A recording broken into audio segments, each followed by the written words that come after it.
Good morning, everyone. This is Ryan Etner with your Monday, June 17th morning market commentary. Let's dive right into the weather maps. They are about 90% of our upwards guidance here this morning.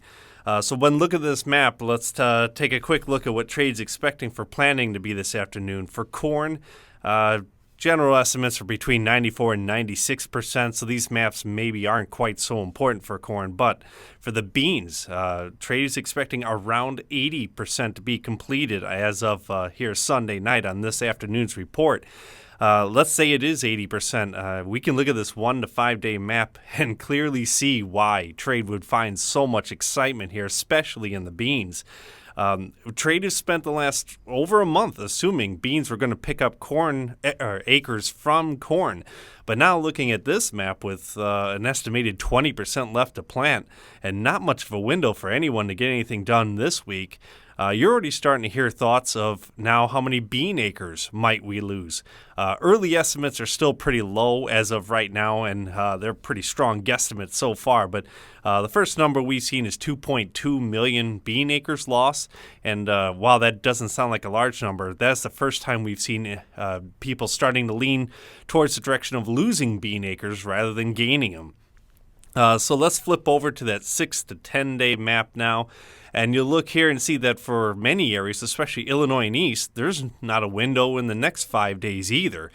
So this is why prevent plant acres, you may start to hear that talked about in beans quite a bit more. And obviously that's a heavy influence of our overnight gains.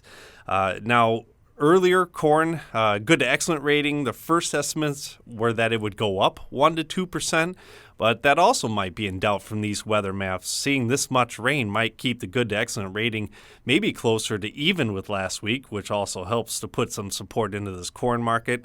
And let's also talk about the wheat good to excellent rating while looking at this map. We see that some of the rains do start in Nebraska and eastern Kansas.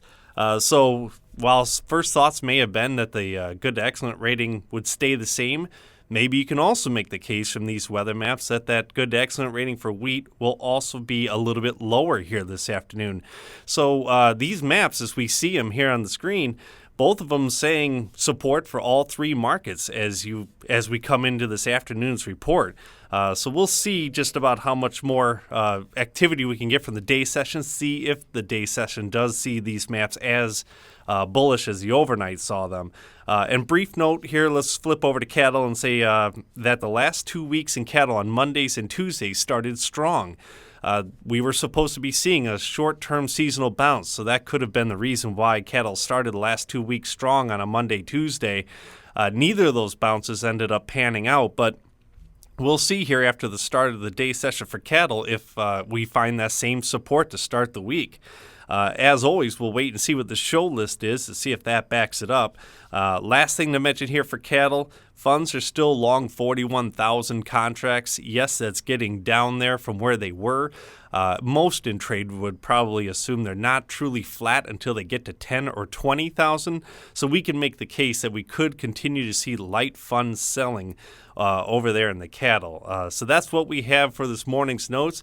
If you have any questions, give us a call, 800-551-4626, or visit us on the web, Allendale-Inc.com.